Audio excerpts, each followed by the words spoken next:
When we talk about self-sabotage, I think this is something that often comes with a lot of shame and guilt. At least that's the case for me. I've been very aware of my own self-sabotage mechanisms over the course of my adult life. And anytime I notice it or I'm talking about it with somebody, it's always with this, it comes along with this should energy of I shouldn't, or I should be better about this, or I shouldn't hold myself back from whatever I'm self-sabotaging myself around. And lately, the last couple years, I think I have come into a different relationship with self-sabotage, with how I understand it and how I respond. And so that's what I want to talk about. I want to talk about my favorite self-sabotage strategy. And I want to talk about how my relationship has shifted. And this was on my mind because last week I was going through a rough, I was kind of spiraling, spinning about a lot of things. About so many of the ways in which my life isn't what I want it to be, where I'm not where I want to be in my life right now, or with my goals, with my dreams. I have moments every now and then, probably too often, but who's the judge here? Where I get caught up in wanting to be in a different place. Where I'm at right now is not enough. It's not okay, and it needs to change, and I need to figure out how to make that happen. So that was where I was this past week, and I'm coming out of it now. But part of what helped me start to move in into a different space with myself was I was free writing. I've gotten into the practice of free writing over the last, or really this year. At the beginning of this year I started, thanks to the Artist's Way. And as I was writing, so let me let me fill you in. So I was writing about this idea, or this clarity that I have, this vision that I have about what I really want to do with the majority of my time is sing, speak, and write. I have things to say, and I want to say them through my music, through books and writing, and through speaking, getting in rooms and talking to people about a variety of topics: leadership, power, purpose, creativity.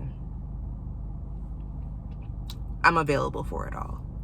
So I've been very clear with myself over, really, I just looked back on an old notebook, and I think that one started in 2022. So over the last 3-4 years, I have had this clarity. I just want to speak, sing, and write.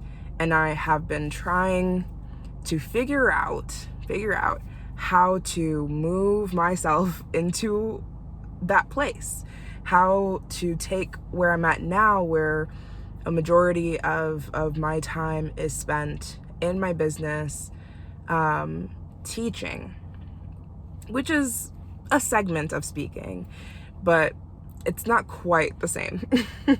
And so how do I move from one place to the other? So I was journaling a few days ago, and I was saying I feel like there's so many paths ahead of me that I could take. There's so many different pathways I could take to get me to where I want to go. I just know that I want to sing, speak, and write, but I don't know how I'm going to get there. And as I was writing, I don't know how I'm going to get there. I heard, you do. You do know. Because you can just do it. You can sing, you can speak, and you can write. You have all of the tools available to you to do these things pretty much anytime you want right now. You can speak through social media, you can sing through social media, you can sing at open mics, you can write in wherever you want to write. You can do all of these things, but you're waiting until you have the validation from the world around you to allow yourself to do those things. You're waiting until you have a show booked. You're waiting until you have a book deal. You're waiting until you have a speaking gig. You're waiting for all of these opportunities to present yourself, to present themselves to you, instead of just doing it and allowing those opportunities to come along the way. You're waiting on the money, the money you think you need in order to do these things, instead of just starting. And I was like, damn.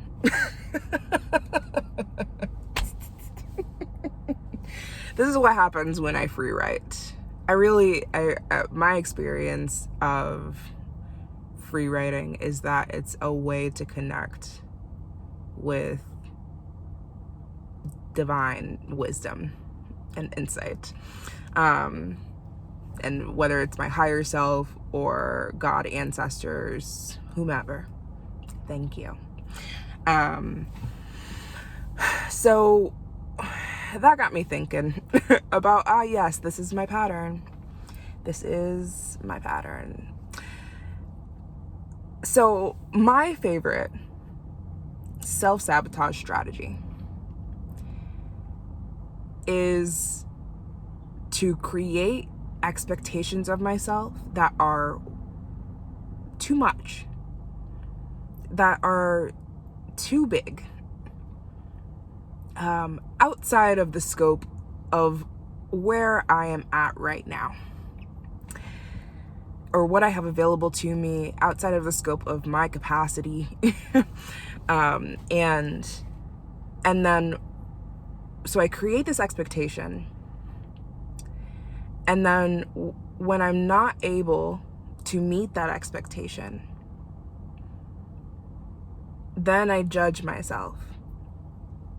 And I get to use that as proof that what I wanted in the first place is not possible for me, that I'm not good enough to be able to really accomplish what I want or create what I want in my life. Oh, and that is often it diminishes my self-confidence. It diminishes my self-trust, because I make a promise to myself that I'm going to do something that is not possible for me to do from where I'm at right now. Or that is just it's not the most viable next step for me, or within the next 10 steps for me. And so I make this promise, and then I don't live up to it. And then I have all of this evidence that I'm not good enough. Oh, so I wanted to talk about this because I think that this is, in part, one of the burdens that comes with thinking really big, with having lots of dreams, and being able to imagine what could be with your life, in your world, in our world, is that when you have that kind of orientation to how you set goals, that I've had to learn how to navigate the in-between. And that those big ideas, the big dreams that I have those aren't too much. But the expectations that I have of how quickly or just how I get there, those can be too much. And they can disregard who I am, what I'm holding, what I currently have on my plate, my capacity, that when I set goals that don't take that into account, that's too much. That's too much. So I have this song, Too Much, and in it I say the core message is like, take a little at a time, because it's not too much, but we have to take a little at a time. So I think this is something, well, I know this is something that I know I'm not the only one. I know I'm not the only one. And I see this on a more collective scale as well, where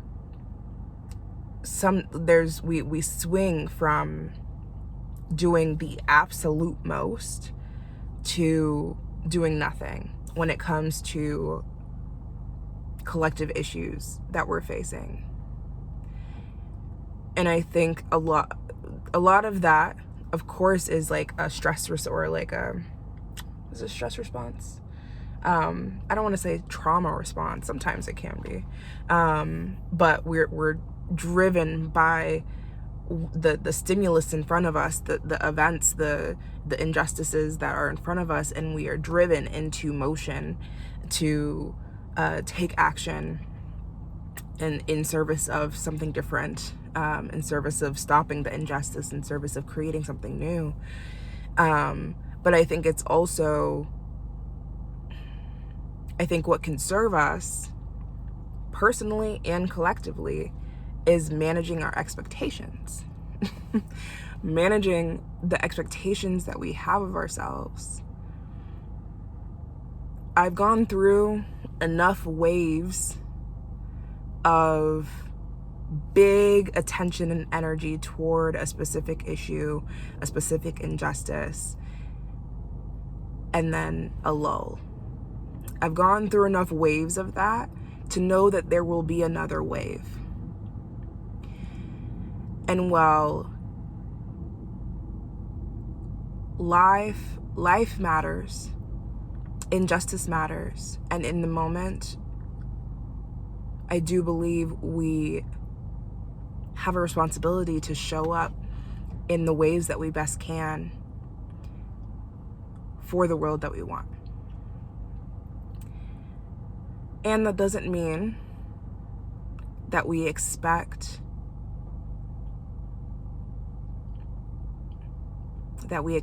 things way outside of what is really feasible from ourselves and from each other along the way. There will be another wave. So, and there will be another wave, and we have to manage our energy and manage our internal worlds so that we can show up for that next wave. So bringing it back to myself, I think the way that I have and am practicing this,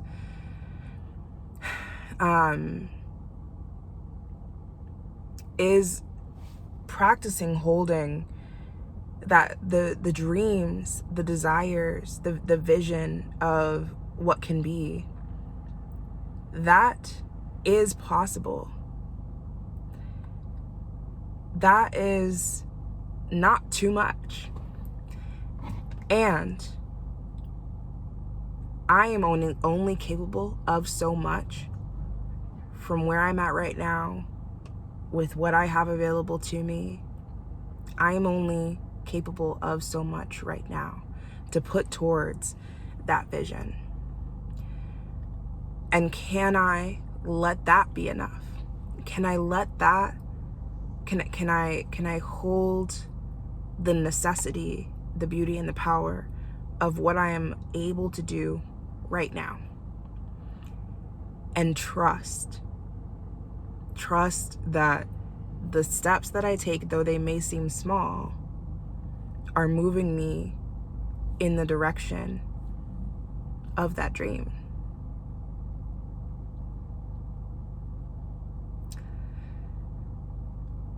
Let's find out. That's what I'm working on right now. That's what I'm working on. Using what I have, doing what I can, both personally and in service of the collective. So, and I did want to also talk about, like, I think that self-sabotage, I think we have that shame or guilt around it because we think that it's like, I don't know, like we're doing something wrong to ourselves, doing something bad to ourselves, and or that we look like we're scared. And like, that's not good. The way that I have shifted around understanding self-sabotage is seeing how self-sabotage is actually self-protection. When I go to do something that gets in the way of my goals, my dreams, what I say I want,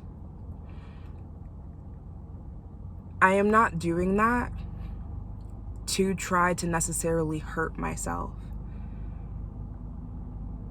I am doing that because that is what I have learned to do in order to keep myself safe. I am searching for protection. I am searching for safety.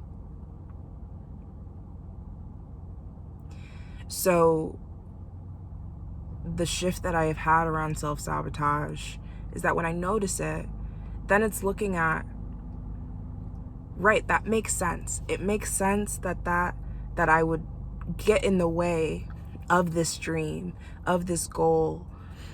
I would get in the way of that because it doesn't feel safe. Because I have had experiences in the past where expressing myself this way, or showing up in this way, or being in this way, succeeding in this way, did not feel safe. So that makes sense. And I still want to do that thing. I still have that goal. I still have that dream. What can I do to create safety for myself? What can I do to create some cushion around myself, to support my nervous system, to support my brain, my amygdala, to feel held, to know that yes, it is scary. Yes, this is risky. And we have support. We're not alone. What can I do? And that has been a big part of my journey the last few years, as well as is developing new ways of feeling safe in my body, in my mind, new ways of creating those cushions around myself so that I can go be brave and do the courageous thing and take risks and express myself in new ways. because I have started to build a world for myself where it is safe through my relationships, through my own self-care practices. And so all of this to say, if you struggle with self-sabotage, I hope you're kind to yourself about it. Self-sabotage is not a bad thing. It is a mechanism of protection for yourself. And while sometimes self-sabotage can result in an outcome that is not desirable for yourself or in your relationships, God knows I have experienced that myself and been on the other end of somebody else self-sabotaging, and it's a mess. And so yes, there are consequences to self-sabotage. I invite you to be gentle with yourself and to ask yourself, what is really underneath that self-sabotage? What are you protecting and why? And what are some other ways that you can create safety for yourself? I think this is important personally, like for our personal goals, and also collectively, because showing up in ways that are countercultural, showing up and sharing ourselves and challenging systems in order to try to create a more just and loving world requires risk most of the time. I can't think of a time where it doesn't. It requires risk. And the more safe we feel in ourselves, in our bodies, in our relationships, in our communities, the more risky and courageous and imperfect action we are able to take in this world. So let me know what you think. I'd love to hear. All right, shout out to the lighting. The sun is coming through the window. Chef's kiss. And it's Leo season. Mercury retrograde in Leo right now is happening, and that has also been a part of me spinning. So I'm really looking forward to that ending, and that ends right around my birthday. My birthday is on August 10th. So I'm ready for that. I've been hearing from a lot of Leos on the internet that a lot of us aren't really feeling it right now, and that's a shame, because Leo season, we're all supposed to be shining right now. I'm doing my best, but I'm not super feeling it. So I'm excited for my birthday. I'm excited for Mercury retrograde to not be Mercury retrograding anymore. Mercury's in micro braids. Okay, that's all for today. Be well.